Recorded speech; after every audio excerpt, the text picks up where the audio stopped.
we don't have time. Like, I don't have time. You don't have time to be fake, right? If it's not a fuck yes, it's a fuck no, right? Oh, Because it's going to be nearly impossible to build a tribe or community if you're being inauthentic and fake. Welcome to the Bold Shift Club. Let's make this shift happen. hello everyone, and welcome to another amazing episode of the Bold Shift Club. I'm your host, Arka, the founder of Eclipse, a global brand strategy consultancy, and the founder of This Shift Show. And joining me today is someone who is truly brilliant, amazing, and honestly, there are not enough words. I'm so glad to welcome Dot Lung to the amazing Bold Shift Club so that she can make bold impacts and bold marks on today's episode. With that, hello Dot, and thank you for joining us. Why, hello. Thank you so much for having me. Yes, and it's Very always excited to be here. Yes, it's always a pleasure to have you on. Every time we connect, every time we have a conversation, it's always mind blowing. But for those who might not know Dot, would you be open to introducing yourself? Sure. Hello, everyone. My name is Dot Lung, aka Mother of Social Dragons, and I help people and businesses create a brand presence on social media so people can be obsessed with your brand and personality. Yes, I love that. I love the word obsessed. So I think that's how it should be. You should make people want to crave you, and that's always a fun thing. You know, I would love to get into it in terms of a very intriguing topic that's been going on in my head. And I felt like, Dot would be someone perfect to have this conversation with. When it comes to building a personal brand and a business brand, we always say we need to be authentic. And with businesses nowadays, we can obviously establish that from the way up. We can build it up and we can establish the authenticity right away. But what about the businesses that already exist?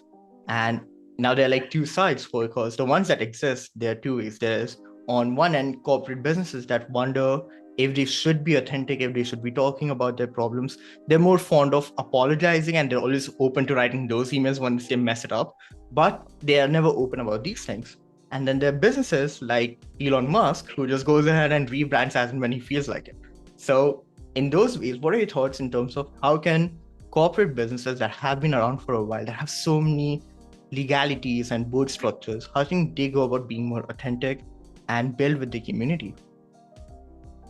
Well, it's really a challenge, and it's mainly a challenge with, upper management and leadership, and probably the chief brand officer and the CEO like going at it like, oh well, we should do this. No, we shouldn't. And at the end of the day, it's how are you guys going to reach the goals? At the end of the day, what are you trying to do together? And that is why, there's so much talk about, building an authentic brand and getting, more building a tribe and building community, because it's going to be nearly impossible to build a tribe or community if you're being inauthentic and fake. Yes. Right. And so the more authentic you are, the bigger community, the more strong and obsessive your fans and followers are going to be. Yeah. And I think that is kind of like what the problem is that there's the old school and the new school. Elon Musk, yeah, he's probably, taken it, to a very another level. But at least he is very authentic and true to himself. Yes. And his business strategy. Yes, that is very true. Like, he doesn't hesitate. If he wants to do something, he just goes for it. And I think that's what good leadership is, right? Yeah. Like if you can, take everyone on the ride with you and make it a success. That's where he's taking X to. I personally, what happened with my relationship with Twitter is that, unfortunately, I was burnt out of it in 2012. So I haven't been like so active on Twitter. I know there's, amazing content creators and, brands and businesses on there. But it kind of, died out for me. And with Elon, rebranding Twitter to X, like really shaking things up. It's definitely caught my interest back again. However, I'm still not using it because right at the same time that they launched X, That's Facebook launched Threads. So yes. I am a lifer. I am a Zuckerberg product lifer. I'm, one of the first Facebook users, really early adopter on Instagram, and early adopter on Threads. So Yeah. it's going to be hard for me to see like what the purpose for my being on X is. But I think there's a social media for every type of personality. You don't have to be on all of them, right? Yeah. Like you should be on the ones that you feel good on, the ones that are easy for you to use, the ones that where your community is. Yeah. So we went on a huge digression. I was like, I'm not even sure if I answered your question. You really did. And it kind of goes into, what it means to be on social media, because a lot of times businesses end up getting confused, and Instagram might not be the platform for some people. It might be LinkedIn, and whereas it might be the other way around for a lot of different people. But everyone is like, we need to be on these platforms because there are trends happening. We need to dance like monkeys and whatnot. And there's the whole concepts over there. But it's all about being able to truly connect, because you can become an influencer on any platform now. Nowadays, we see LinkedIn influencers and people saying that here's how I made $3 million in 1 month and all those things. Same goes on Twitter, same goes on TikTok and everywhere. So it's just about being where you are and finding your own form of influence. So that's really great. And for me, I have like a weird relationship now with Meta, mainly because they took down my Instagram account because we started doing things and they're like, that's against our policies and everything. Whereas, more towards LinkedIn, because even though they have certain restrictions and everything, it's still more organic. And I do avoid feeling burnt out over there, mainly because, I just have to type, and that has become a lot more easier for me. Plus, I'm more of a vocal person. So I went to Twitter Spaces when Clubhouse died. And then after Twitter Spaces and everything else going on over there, I am finding myself going to LinkedIn audio events. But I think I was going to be someone who loves writing. And for me, that's why LinkedIn is really great in that aspect. But I would love to ask you, in terms of, when it comes to dealing with a lot of businesses who are not yet that willing to be on social media, because I think there needs to be a proper balance now. And we have said this to a lot of clients as well, that while your business's account exists, you as a founder need to be out there as well, because they're going to trust you first. And that's the most crucial part.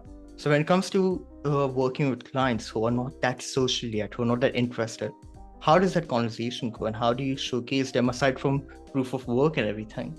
How does that conversation go when it comes to your clients that aren't ready to be on social media just yet?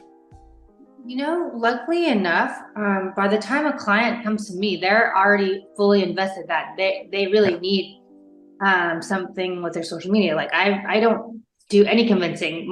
They're trying to convince me, right? They're trying to convince me what they need to do on social media and what they want.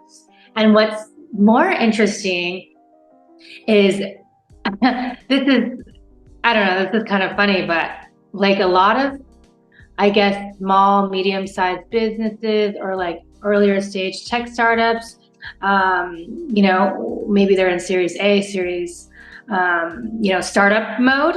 They know that they need to, make some noise on social media so they can get more investors, more investment. Yes. So a lot of people come to me and they're like, oh, can you like help us with our social media strategy for the product? But at the end, for some reason during our conversation, like I don't even intend to convince them to do it, but at the end they're like, oh my God, I need a personal brand. Oh my God, I need a LinkedIn presence.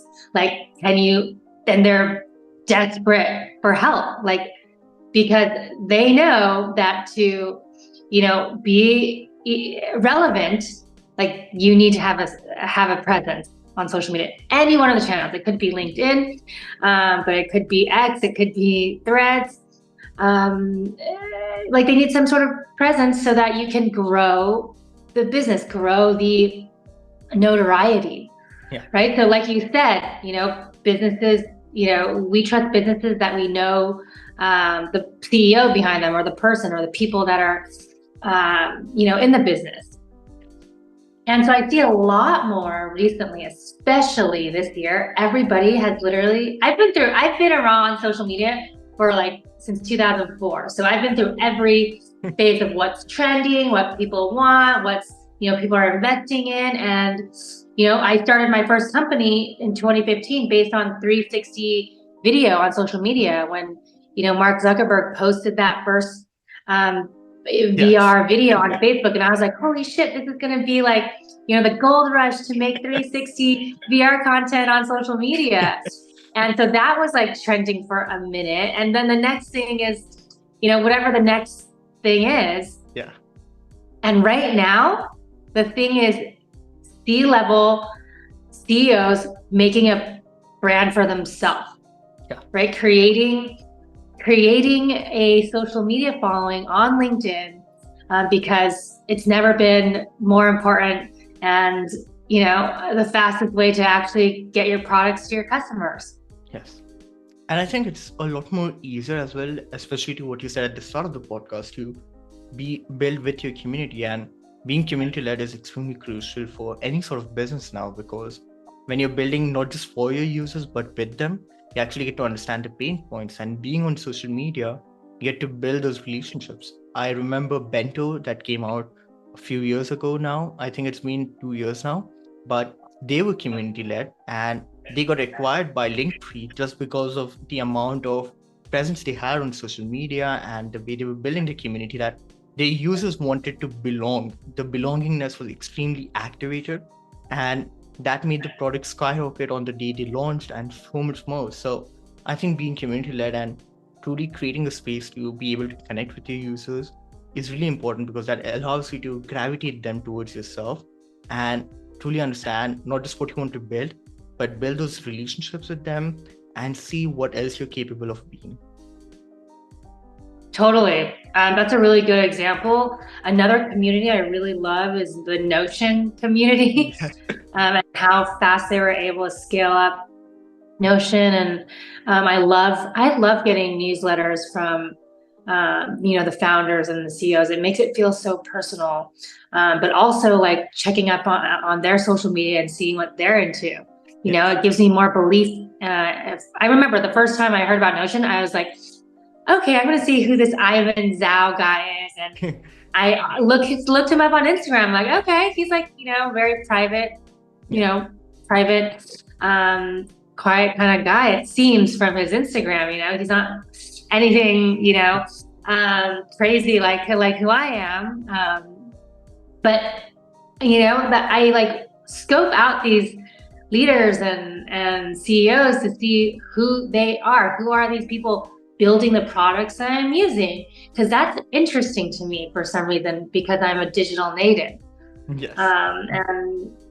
And yeah, maybe our parents' generation, like they could care less, right? Yeah. But for our generation, everyone wants to know who's behind the logo. Yeah. I think they are the new logo. I think people, I don't think I know it. It's that people want to trust people. It's your face that they're going to remember more than a mark, because that's more unique, that's more distinct. And that is who they're going to hear speak. You're the first ambassador for your business. You're the one who comes up with the ideas. You're the one who is like, yes, I can make this happen. You can't say that my ideas are stupid and everything. And you're the one who people are going to fall in love with as and when you go about building your businesses, or rebranding it as and when you feel like it. So yeah. Exactly. It's so funny. It's 2023 and I'm still talking about personal branding after all these years. I've been saying it, for so many years now, that it's literally the most, one of the most, highest return on investment, like the highest ROI you can do for your business is like invest in your personal brand and building your community. And I will always believe this, because that's how I've been able to, have a whole career, is just, building my personal brand on social media. So I really love that. And honestly, I am quite the advocate of your work, because I have taken your courses, I've built relationships with you, and just we have similarities in terms of the way we build relationships even with our clients, because Like just what you said, like I remember, like it's not even been more than 2 months since this episode was recorded, but I literally reached out to a client and I was like, I saw that you launched a product on AppSumo, but you really don't have any sort of social presence. And I get that, launching a product on AppSumo allows you to bootstrap yourself more well, but people really need to connect with you and not just, your responses to customer reviews and everything else. Why don't you start putting it out there? And that ended up launching an entire deal for us. And it's as easy as being authentic and direct and just letting people know, because I feel like they're just contemplating to a very deep core of themselves that, am I ready to be out there? Will people love me as much as they love my product? Will they be interested? Plus, there's so many challenges and individual faces when it comes to putting themselves out there and associating themselves, because not everyone has it easy in terms of saying that, oh yeah, I launched a product. So, because the trust kind of goes towards the products as well. So there's a lot of challenges over there. Well, challenges are good. That means you have problems to solve. Yes. But I'd love to know, what are your thoughts in terms of, should someone build their personal brand first and then work on their business? Or should they build out their business's brand first and then work on their personal brand? That's a great question. I've got that question for many years. And I can only tell you my advice based off of my own experience, which is I had a brand, an agency company that I built to, 10,000 followers on Instagram. And it's, of course it was a lot easier back in 2015, but it was still, very challenging. And now when I look back, I should have gone 200% just in my personal brand, because I literally didn't start building my personal brand or taking it seriously until 2018, when I launched my website and I went full personal branding. Yeah. And as soon as I did that, there were so many opportunities that just came knocking on my door that I never got before when I hid behind the logo. Yeah. So what I usually like to say is, well, if you're a solopreneur, if you're a startup, it's only you doing the sales, or if you're the main person on the team and it's, less than, 3 people or something, you're the face. Yeah. So, you can always change your personal brand into a company later. You can change the account, right? It's just a matter of how you open the profile, and you can change the profile later, right? But at least you're building community based off of your values and beliefs as a leader. Yeah. Plus, I think I think if you already have a team, so I worked with I helped CEO of an agency open up his agency account, because he already had a team. There were already 10, 15 people. So if you have capacity to run a team account, then you can run a business social media. But if you're just starting out, you can get the domain and handle for your business name. That might even change too. But what's never going to change is you. What's never going to change is you and your handle and who you are. And if you have your personal brand, you can make as many companies as you want, right? You can, look at Elon. He has SpaceX and Tesla and all these different brands, but they're still all under his personal brand. So your personal brand is kind of like the umbrella for all the things that you want to do. Yeah. I love that, because I was going to add the same thing, which is whenever I get asked this, or whenever I contemplate this now, it's that my business can close down. I can start 5 businesses, 4 might close down, but if I have my personal brand and if people know me, they're going to trust me, and that trust will follow through in terms of all the products, because at the end of the day, they are my extensions. So, and we see this a lot with all of these influencers and celebrities, when they launch something and they create an account that gets picked up very quickly because the audience transfers. They're like, okay, so if I have a follower account of let's say 500,000, and out of them 20,000 love tequila, and I launch a tequila brand, and all of them are going to be like, oh, okay, we know Archive, we trust Archive, And so he's launching something we also love, and they just transcend into that. So I think that's always a great thing, because when your personal brand exists, people are willing to trust you further and everything you do, and that will transfer into 10 businesses, 20, and whatnot. I think that's exactly it. Yeah. So this is why, again, the best time to invest in your personal brand is now. Yes. What would you say to someone who's hesitating, to a founder? Because we have a lot of founders who listen to our podcast, and what would you tell them in terms of getting started in building that personal brand?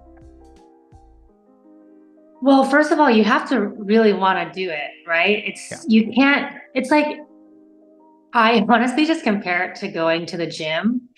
Okay, I know it sounds silly, but it's like you have to really want to look sexy in the summertime and, with that six pack on the beach to get yourself to commit to work out and do sit-ups every single day.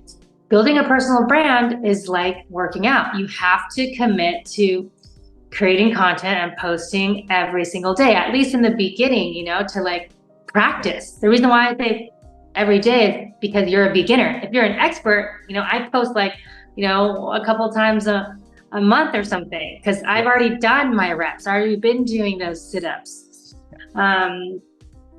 I think if you're a founder and you're hesitant, I think you have to look at why.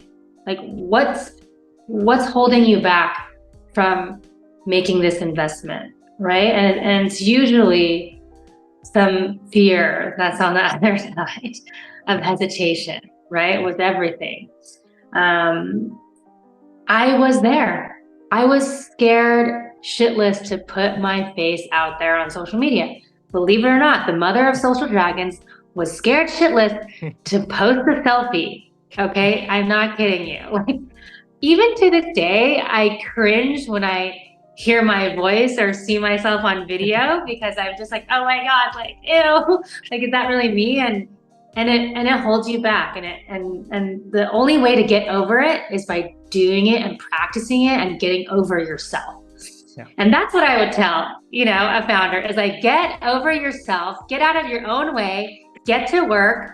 You know that this is going to be the best investment because it's something you're going to take you for the rest of your life. Your digital footprint and your digital, ID is not going anywhere. We're only getting more into the digital world, more into the metaverse. So the more that you hold out on it, and I've held out. I literally held out for many, many years and used my company as an excuse to like work and build my company, social medias. And then my partner and I split up, and I was like, oh, fuck, like I wasted all that time building this huge Instagram account. And now, how are we going to split those assets? And like, it was just, it's a nightmare. But hey, guess what? With your personal brand, you can take that anywhere, to any place, any country, any company.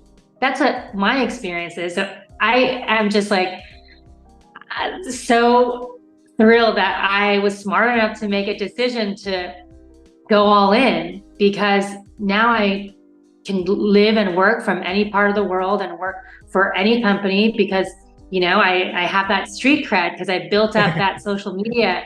The social proof is there, and like it just makes things easier. It's not like the one all end all like solution, but it makes things easier.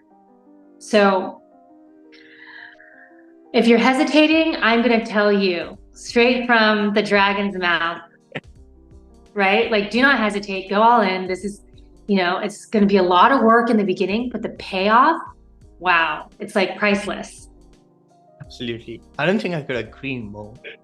I would love to ask you, what's after this?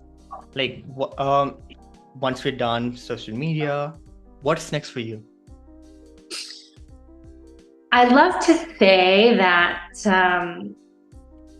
I love to always say that I live 24/7 on all social media channels, that I'm always on like Instagram and looking for the latest trends. And because I love my work so much, I love social media so much, because I love people so much. I love people, I love building communities. That's why I do what I do. But more than, being online and on social media, what I love even more is that face to face, right? Human to human interaction, being with real people, meeting them in real life at events and parties, and really having a in real IRL, in real life community as well. So for me, it always, like, social media was a shortcut to really build a tribe and really build a community, because what I love more than anything is to, be with tribe and be with friends and family and be with community, in the real world. So it's not the metaverse for me. For me, after social media is, the new luxury is spending zero time on social media and everything just, in real life and where I am actually in the physical world. Yes. So I think that's for me. Yeah, I think I would love to meet all of my, social media community in person. It's so crazy. Like, I was just, in Lake Como in the spring with my mom, and I was, literally in this beautiful little town called Verena in Lake Como. I was just like taking a picture, with my mom, and one of my students, like from Indonesia, like spotted me out of anywhere in the world, like spotted me in Italy, in Lake Como. So it's just like crazy how many of my students I like run into like while I'm traveling the world. And I love that so much, because it really, that face to face, experience and the energy of like meeting someone that you connect with so authentically because of, your relationship. There's no better feeling, because it's like you're instantly just, you understand each other and you have, your friends. And that is the power of authenticity, my friend. Because I know this podcast is all about being authentic, or at least this episode, right? Like, the more authentic you are, the deeper and more meaningful connections you will have with your tribe. So, yeah. I honestly just love our conversations. It's always so inspiring too, because that's the thing. Like, I still remember the first time I got a fan art from someone, and I was not expecting that. Like, I woke up and someone just sent me an illustration of me because they saw one of my reels and everything. And I have this habit of playing with my hair a lot. And they sent me a photo of that, and I was like so happy. And I was like, how am I supposed to react to this? So yeah, it's always so just it's so amazing, because the relationships we build and how deep they can go because of just being online. And that's the most amazing thing about social media, is that if you're authentic and if you're willing to put your authentic self out there, the relationships you build can be very stronger in very little time. You don't even have to spend years. You can truly connect with someone via a post, maybe a few comments, and the next thing you know, you might have just found your next best friend. So it's that easy and it's that strong. That's the power of authenticity. Yeah. It's that easy if you're willing, if you're vulnerable and willing enough. Yes. Right, to be your true self and do you. And yeah, you're right. It's all about relationships. So that's what I invest in. That's what I want to be doing, is just investing more in the relationships that I have, building new relationships, and taking care of my tribe. I love that. So one of the another things that I really love about you, aside from the foodie you and the traveler you and the social media you, is how dedicated you are in terms of just empowering people. And you have always been involved in one way or the other in the upliftment of women of Tel Aviv. And I see you host events with ladies wine and design and so much more. So I'd love to talk a bit more about that, and how has it been in terms of hosting those events, and when you help empower women over there. Because one of the biggest things for me is to truly make it easier for the individuals who join me, let that be our students, clients, or even the dogs I rescue, that they feel their best self and they are able to express themselves more confidently and just have a fun life, even with the dogs, if they no longer be scared of being free and crazy and stupid from time to time. So how has it been in terms of hosting these events, and what's been like? Yeah, thank you for the question. I actually started the Ladies Wine Design Barcelona community in 2015 or 2016. And then I ran that with my partner, Stephanie Talento, for 2 to 3 years before I moved to Tel Aviv. And so now we restarted the Ladies Wine and Design community in Tel Aviv. And this has really just been a way, an outlet for me to connect with a local creative woman and really build a community, that women can feel safe and empowered by our monthly salon nights. So if you don't know Ladies Wine Design, it was an amazing nonprofit organization that was founded by Jessica Walsh in New York City. She is one of the world's greatest art directors and designers and just creative souls and beings. Huge fan of hers. And as soon as she started Ladies Wine and Design in New York, I knew that I had to be a part of it. But I wasn't living in New York at the time. So when she finally, launched, the program for chapters for different cities around the world to start their own chapter, I immediately signed up because the organization has one mission, which is to, foster creativity and really bridge the gap between, why there's so little women in leadership positions compared to men. Right. So this has been, a great way to meet women, other women that are in the creative sector, in the creative industry, and really just make new friends. Because I'm originally from Los Angeles and I have a very tight-knit group of best friend girls that I grew up with. But when I moved abroad, I found it a lot more difficult to, especially as a foreigner in a country where you don't speak the language, it's very difficult, right? I mean, not difficult for me anymore, but these are some of the tricks that I learned to really make meaningful connections and build community around you. And Ladies Wine and Design has been a organization that I've been fully supporting and organizing for almost, 7, 8 years now. And what we do is we invite a local creative, a female local creative in the city that we host the event in. And we have a salon night welcoming all the other ladies for, a short conversation with the guest speaker. And then, of course, networking with a glass of wine, right? Or two, or however many you want. But they're very fun to really learn, connect, and share. So that's kind of why we're there. I think that's one of the best ways to truly network with food. And I love it every time you post a story of either Ladies Wine and Design or whenever you're wine tasting. And it's always good to see that.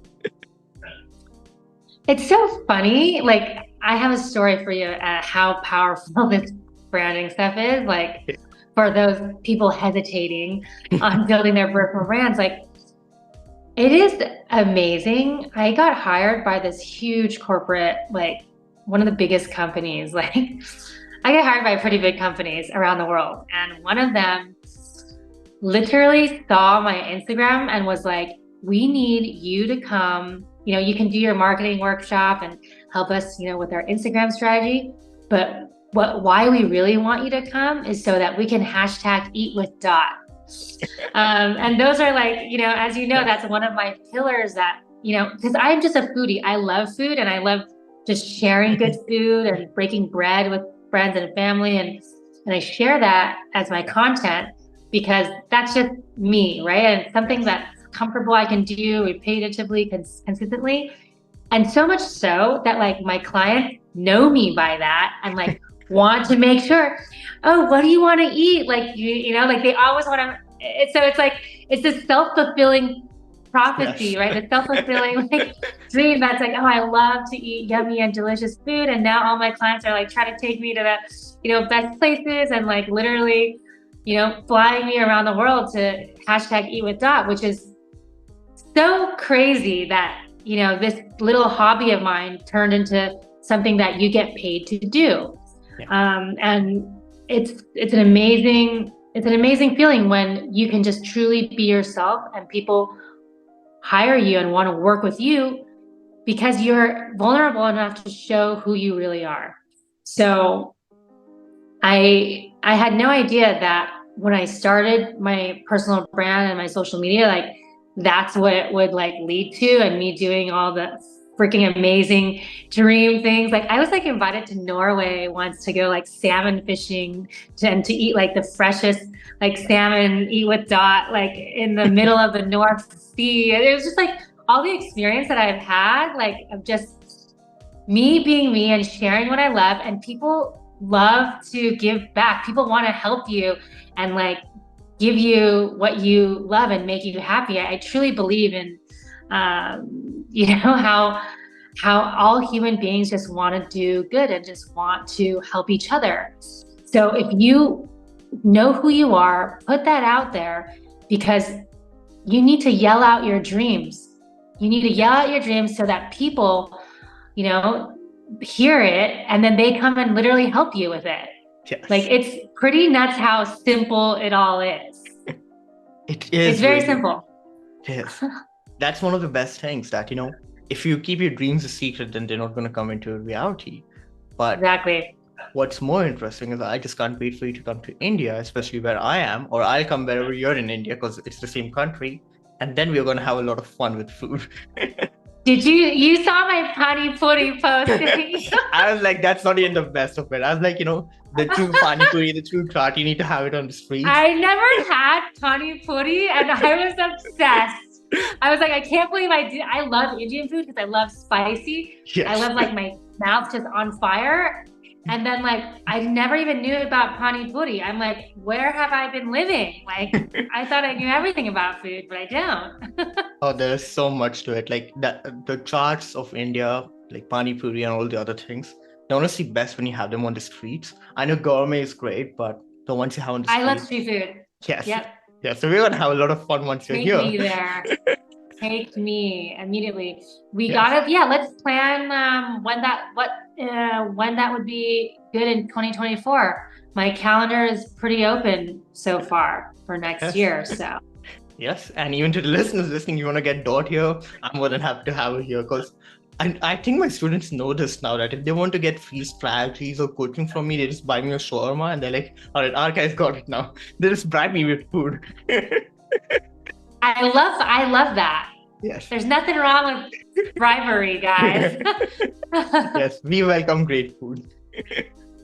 But before we come to an end of this amazing episode, as always, I'd love to ask you, and you did mention that you learned some great neat tricks to build friendships and relationships.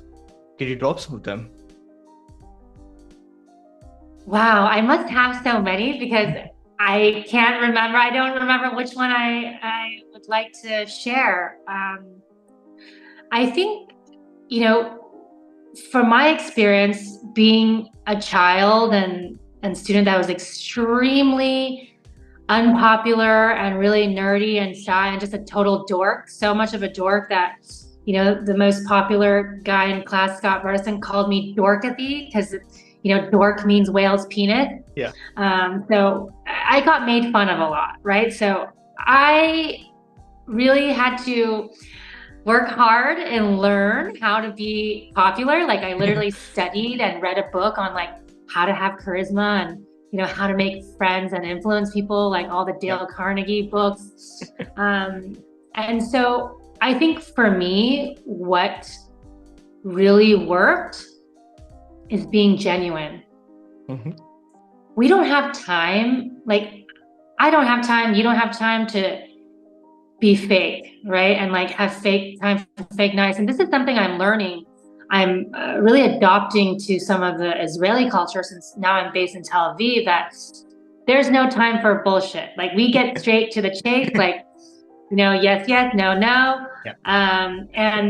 And why that's so important is it cuts out all the bullshit, and it's just the real authentic you and this this episode's all about authenticity. So of course, my number one tip is be genuine.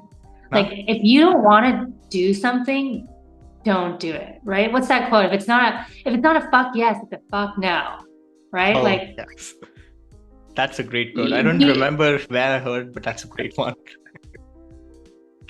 so my top tip to like, especially at like networking events, like business networking, be genuine, okay? Because people can like read through your bullshit so easily. And if you don't want to be somewhere, like everyone Yeah. knows. Yes. Um, so yeah, I've got to. Sorry, one of my clients just texted me. We have a meeting in Well, 30 minutes. Yeah. Sorry, no, guys. that's all Sorry, right. this is like my life.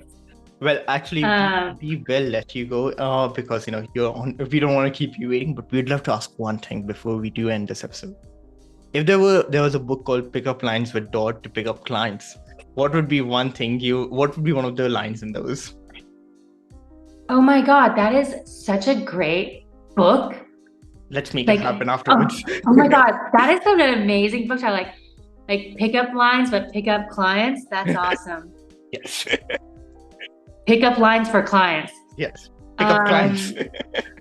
Yeah, I think it's really like, hey, how can I help you, with your business? For me, it's in social media. So like, how can I help you get more visible on Instagram, or how can I get you more visible on LinkedIn? But I think it's really learning about what their challenges are and like seeing how you can help them. So I've been able to, all the clients I work with, we have such long-term relationships that I'm not even helping them with Instagram anymore. Like that, they have like another agency doing that. I'm just like, I go in there, I'm like, how can I be helpful? How can I help you? Like, let me try and do this for you. I know how to do this. Can I help you with that? Yeah. And just thinking ahead on like, just like what you're doing, like, thinking ahead and going to the client before, they find you, is like knowing exactly how you can help them get to the next level. So that would be my pickup line is, hey, how can I help your business today? How can I make you Yeah. more successful than you already are? What can I do? What can I do for you? Yeah. Um, That one can also be a book title. Hey, how can I help your business today? Or talk show. I love that. That's a good show name, like for Instagram Reels or something, like, or I don't know. We have to think of the content. I mean, it That's would a be like, great we one. reach out to random people with a mic and everything like, hey, how can I help your business today? Hey, how can I help your business today? But yeah. Yeah, totally. But it's all about like, I thought about this the other day. It's like, and it was like one of those moments. I don't know why. I was just like feeling like, all philosophical, like thinking about Yes. my childhood and like what I wanted to be when I was a kid. Like, and from an Asian family, they always, want their kid to be a doctor. And I thought like, oh, maybe when I was young, I could have been, I wanted to be a doctor because at the end of the day, I just want to help people. And so Yes. I was even like studying psychology and learning clinical therapy and doing all of this in college because I just wanted to help people. And I've never stopped that. Even today, I just want to help you. I want to Yeah. help my client in whatever I can. If that's not through, giving open heart surgery, better. I'm not good at that, Yeah. but I can help you with your social media. I'm really good at that. But yeah, it's just all about helping and just caring and being genuine. And I think if you can do that authentically, you can truly have a life and business that is really meaningful and successful. Wow, that is amazing. And how do you feel, with everything and how far you have come from being someone thinking that I'd be a doctor to who you are now? How does that feel? Well, how does it feel to come from a shy loser dorky kid to a mother of social dragons? It's an immense growth. I've come a long way to who I was. I've come a long way. And I think I still have, plenty, there's plenty more to grow and do and help. There's plenty more. I think I'm a truly. I hope I can turn into and become a philanthropist one day, right? Like that's kind of something that I want to be able to do is to just help as many people with the ways that I know how, with what I know how to do. And that has been teaching a lot. So I think the greatest gift that really fulfills me is just being able to teach and share and help somebody else get to their next level. Well, honestly, Dot, you have inspired me once again in a whole other way. And I'm so glad that you decided to join us on this episode because I know that some of you are truly inspired, but I hope that everybody who's listening to the show, to this episode, finds it to be inspiring enough and allows you to make that bold shift in your journey where you're able to make a pivot and truly go ahead and live the life you want to lead. Even if it isn't the way you thought it would be, just enjoy your life and do the things you love. With that, thank you, Dot, for joining us and being a part of this amazing series. Thank you. Thanks everyone for listening.